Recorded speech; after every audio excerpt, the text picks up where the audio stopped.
I was like, you know, $500 for a couple hours, that's cool.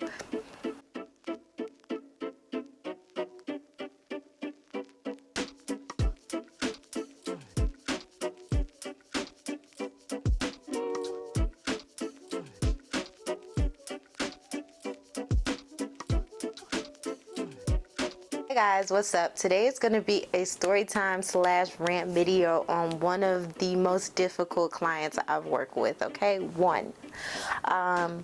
it deals with payment, it deals with on-time payment, it deals with net 30, it deals with all of that stuff that we have to deal with as a photographer. So stick around if you guys want to hear this story. And yeah, I'm not going to mention the client's name in this one. I know I've mentioned them before, but for this one I'm just going to keep it private. I think every photographer that has been shooting for a long time has clients that they run into that they are just not probably ever going to work with again. So I'm just going to share you guys this story. But they are an established company, they are a black owned company, and yeah, we're just going to dive into the story.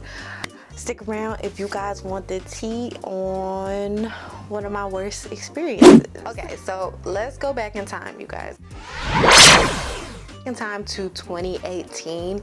This is when I got this opportunity. So this was around the time I was still working a 9-to-5, and I was starting to get a lot more jobs in freelance at this point in time, and these were like with really good opportunities. I was like super excited, but I was also a little nervous at this time because I was easing into this, you know, world of getting paid more for the things that I do. Now I'm gonna tell you guys that my rate at this time was still low.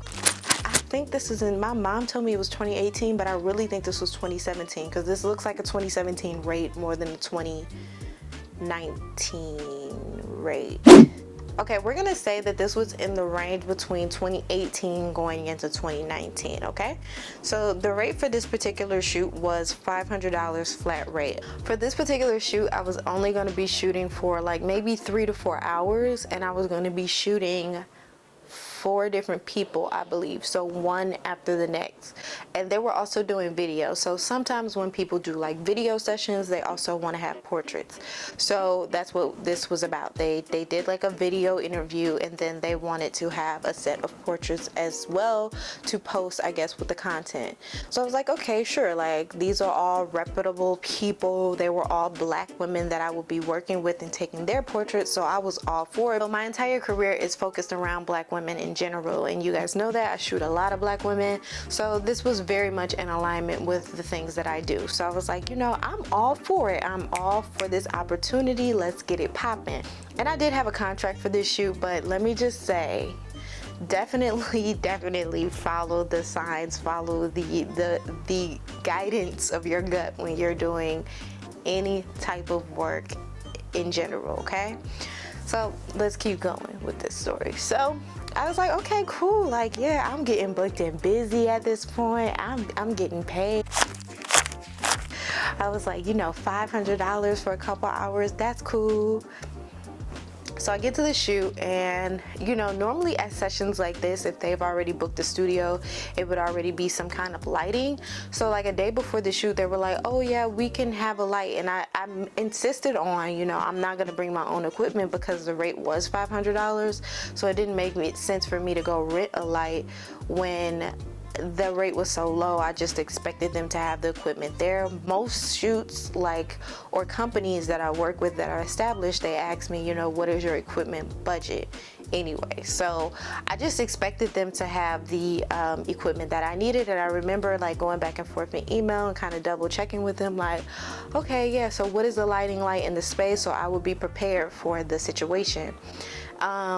And they were like, okay, we'll just have a light there. And so I got to set, and they did have a light. It was like an Alien B, which are the lights that I use for like little quick stuff these days, if I'm not on a set. So I was like, okay, I've worked with this lighting before. Like, they only had one light at the time, and then I don't think the light had any type of diffusion.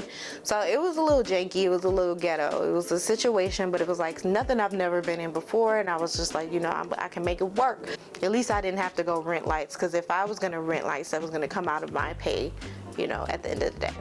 So I did what I had to do with whatever they had given me, and did the photos, gave them the photos, and the agreement was net 30. If you guys are not familiar with net 30 payment, it's for freelancers mostly, and it's either you have 15, 30, 60, which is insane and should be illegal, and then 90 should not even exist. Like, why? So normally with this payment structure, you already signed the contract and you know that you will be getting paid within the next 30 days, the next 15 days of work. That's normally how freelance lifestyle works. I no longer do anything over 30 days because I have done stuff for 60 and 90 and I just cannot do it anymore. It just don't even make sense. It should be illegal. Like, nobody should have to wait 60 to 90 days for something that you're gonna get, you're gonna get your turnaround. So why should that person have to wait? I really don't even believe in the 30 and 15, but that's how it's set up. But I don't know, maybe we should all gather together and boycott that shit. I'm down. But anyways, that's not what this video is about. Yeah, so the agreement was net 30, and I was like, okay, I have a 9 to 5, I can wait 30 days for this payment, it's fine, I'm not gonna be scraping for coins. So I waited. And I waited and I waited. And mind you, when I was working in my 9 to 5, I wasn't like stressing about getting paid in this form because I was like, I'm still getting my check at work.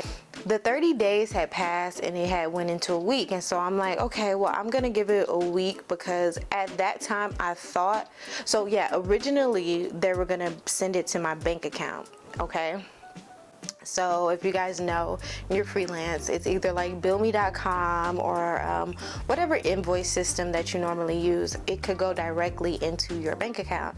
So I was like, okay, I'm gonna give it a couple days. Maybe they have a credit union, maybe it's slow. This organization was established, they had their LLC and everything, but they were smaller. They weren't a large brand, they were still kind of growing and whatnot, and I had never worked with them before. Normally if you work with a company, your information is already in there and it makes the payment process a little smoother, opposed to if you're just working with a company, sometimes it takes a little longer. So I gave it a week grace period. I did, and I was like, you know what, it's okay, a couple days, whoop-de-woo. So then it goes into the next week, and I'm like, at this point, I'm like, okay, let me email this girl once again. So I'm like, hey, like, I still haven't received my payment from this shoot, such and such a date. You guys already received the deliverables, and I just want to know, like, when am I getting paid, sis?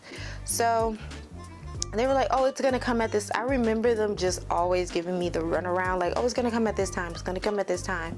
And so it really was starting to get to the point where I felt like they were like not gonna pay me. So I was talking to my mother. Now, mind you guys don't know my mother, but she actually works in like a law environment. She's not a lawyer, but she knows things about the law. So when it comes to like anything lawful, I instantly call her because I'm just like, Mom, what should I do? What am I supposed to do next? Like, what should I tell these people? So it got to the point where I had to send this email that kind of was like threatening almost in a way, like, these are going to be the necessary next steps in order for me to, retrieve my payment. And it ended up being, I think 45 or like 50 days past due until they paid me, and it was only because I set up this structured email that was basically going to show them that I was threatening to sue, and they didn't even end up paying me through like the original plan of what they were going to pay me for. They ended up like Venmoing me $500, which was insane. I was just like, so y'all just could have sent this on the 30th day? Like, you didn't even have to do all that? Like, but so this was just like literally a moment for me of learning, like, for one, stand your ground. Two, don't let anybody be, making you feel like you're less than as far as like when it comes to getting paid, because that's kind of what I felt like. Like, I felt like, oh, her content wasn't the main source of content for this project, so we're just gonna dismiss her payment. She's just gonna have to wait. She's gonna wait until we feel like paying her. And that was just like the vibe I was getting the whole time when it came to like pay. I didn't even know if I didn't do all that extra stuff, like basically threatened to sue them, would they have ever even paid me? Like, you know, would y'all have even gave me the $500? Like, it's $500. Like, and now that I look back on it, I'm just like, I really should have charged them more, because all of that I went through with them. It's like, I should have asked for more, even though it was a set rate. They already had a budget and they really didn't have enough. But yeah, I should have. That's one of those things where I should have just like declined and waited on the next thing, because I was waiting and waiting and waiting and waiting for this payment, and it got to the point where it was like, when I finally got it, I was just like, I waited so long to get this $500. It just don't even feel the same anymore, you know. So hey guys, I'm actually editing this video, but I also wanted to add in there too, because I didn't, but this was also a Black owned business that I was working for, and I wanted to make it relevant and evident also. All same skin folk ain't the same kinfolk, and it's so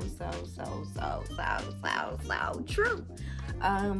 This was a Black company that I thought was gonna take care of me, and you know, like, you know, we all be like, you know, make sure you paying your Black creatives and yada yada yada, but obviously they did not care in this scenario. So I wanted to put that out there too, like, you know, I'm all for the revolutionary of moving forward with Black, you know, business and all of that, but definitely be weary of being misused throughout the process of that. Be discerning of the different brands and companies you work with, no matter what complexion their skin is in general. Okay, guys?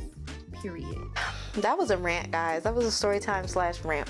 But I wanted to put this story out here in general, because I know that people have literally been frustrated when it comes to payment and photography, like whether it is a big brand or whether it is a smaller brand, or whether it's just somebody that owe you, that you made an agreement with, you know, around the way. So I know that a lot of people have went through payment issues when it comes to photography, and just like, you know, standing your grounds, and just like even having to push the fact that you are a qualified person. A lot of the times I feel like people were just not trying to pay me because they were like, oh, she's a small photographer, she's not necessarily established in this way that we think she is, or she's just gonna wait for her payment. And it's just rude, and it's messed up, because it's like it's really discouraging when it comes to growing in the industry. You're in a constant battle of, you know, am I worthy? Are these people not paying me because of this reason? And you fall into this whole little cycle of like, you know, should people be treating me this way? So yeah, I'm here to tell y'all, stand y'all ground, period. If you got to act like you about to sue somebody, period, do what you gotta do, sis, because you can't sue, okay? If you got a contract, people gotta pay you. If they got an exchange even, they gotta pay you. Like,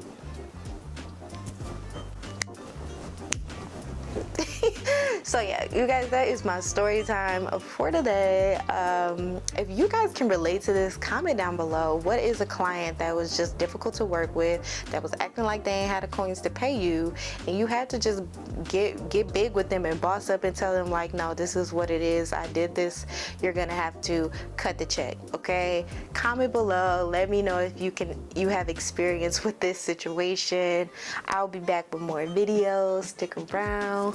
Peace.